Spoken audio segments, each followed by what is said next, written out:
ہمزاد کیا ہے؟ ہر وقت ہر لمحہ ہمارے ساتھ رہنے والا ایک خوفناک مخلوق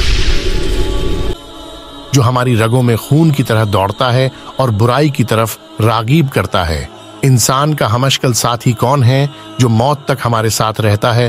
آخر اس کا مقصد کیا ہے اور ہماری موت کے بعد وہ کہاں چلا جاتا ہے؟ سائنس کے مطابق اس دنیا میں ہر شخص کے تقریباً 6 یا 7 ہم شکل انسان ہوتے ہیں، لیکن ہمارے جیسا دکھنے والا صرف انسانوں میں ہی نہیں بلکہ جناتوں میں بھی ہوتے ہیں جو ہمارے جیسا دکھتا ہے اور وہ ہر وقت ہمارے ساتھ موجود ہوتا ہے۔ اسلامی روایتوں میں اسے قرین یا ہمزاد کا نام دیا گیا ہے۔ دراصل روح تمام جانداروں میں زندگی کی علامت کی وجہ ہے۔ صوفیہ کے بقول انسان روح، نفس اور خاک کا مرکب ہے اور انسانی جسم میں 2 روحیں ہوتی ہیں، ایک لطیف روح جو جسم میں جاری و ساری ہے اور جس کے بنا زندگی ناممکن ہے، اور دوسری پیکر روح جو نفس سے جڑا ہوتا ہے۔ پہلی روح اسلامک عقائد کے مطابق موت کے بعد اس دنیا سے واپس چلی جائے گی۔ یہ وہی روح ہے جس سے عہد الس لیا گیا تھا، جبکہ دوسری قسم کی روح کو صوفی اکرام نے ہمزاد قرار دیا ہے، جس کی منزل کہیں اور ہے اور وہ صرف موت تک ہی ہمارا ساتھی بنا رہتا ہے۔ ہمزاد دراصل کسی بھوت پریت یا دیوی دیوتا کا نام نہیں ہے، بلکہ جب بھی انسان کے یہاں کسی بچے کی پیدائش ہوتی ہے تو اس کے ساتھ ایک جین اور ایک فرشتہ پیدا ہوتا ہے۔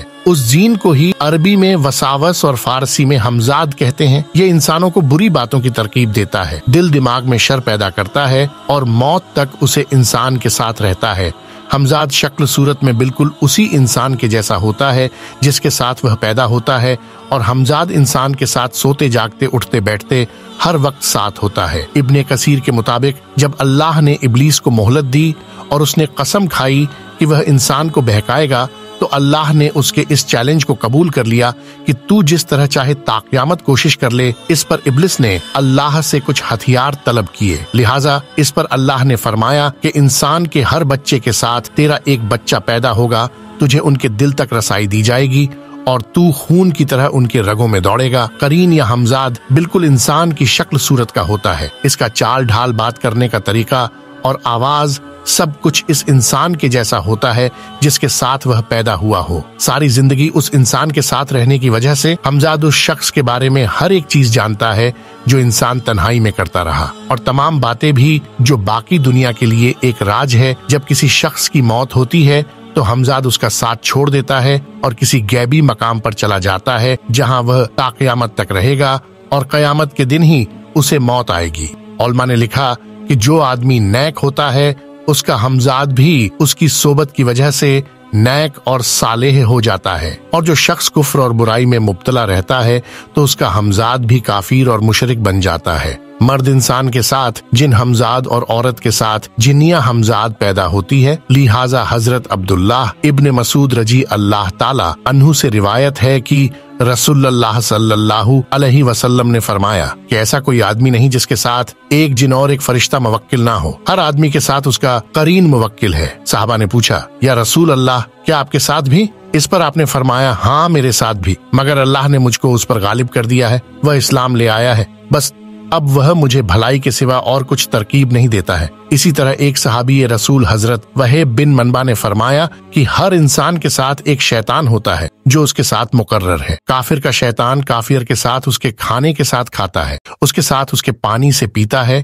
اور اس کے ساتھ اس کے بستر پر سوتا ہے، لیکن مومن کا شیطان مومن سے چھپا رہتا ہے اور اس کی طاق میں لگا رہتا ہے کہ مومن اپنی عقل سے کب غافل ہو اور وہ اس کا فائدہ اٹھائیں۔ دنیا بھر میں ہمزاد کے بارے میں تحقیق و تفصیص ماہر روحانیات اور صوفیہ اکرام نے ہی نہیں کی ہے، بلکہ جدید سائنسدانوں نے بھی اس موضوع پر کافی کچھ تحقیق کی ہے۔ سب سے پہلے 19ویں صدی کے آغاز میں سوویت یونین نے ہمزاد پر ریسرچ کا کام شروع کیا تھا، جسے سائنسدانوں نے اورا کا نام دیا تھا، اور اس حوالے سے اورا کی تصویر لینے کا اہتمام بھی کیا گیا تھا۔ اس مقصد کے لیے خاص قسم کے کیمراز اور کیمیکلز تیار کیے گئے تھے۔ چنانچہ پہلی مرتبہ ہمزاد کی عجیب و غریب تصویر سامنے آئی، جسے انسانی جسم سے نکلنے والی روشنی یا انرجی قرار دیا گیا۔ جادو کی دنیا میں ہمزاد کو ایک خاص مقام حاصل ہے۔ کالا جادو اور سیفلی جادو میں ہمزاد کو بہت اہمیت دی جاتی ہے۔ جادوگر یا عامل اس ہمزاد جن سے معاہدہ کر کے اس کی مدد سے جائز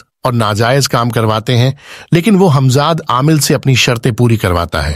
بہت سارے عامل ایسے بھی ہیں جو حمزاد کو قابو کر کے غیر شرعی کام بھی کرواتے ہیں، لیکن جب وہ حمزاد کے غضب کا شکار ہوتے ہیں تو ان کے انجام عبرتناک ہو جاتا ہے۔ کسی بھی حرام فعل کی نیت سے حمزاد کو تسخیر کرنا یا مال و دولت کی لالچ کے لیے حمزاد سے کام کروانا نہ صرف انسان کو دنیا میں تباہ اور برباد کر دیتا ہے، بلکہ اس کے لیے آخرت میں بھی عذاب ہے۔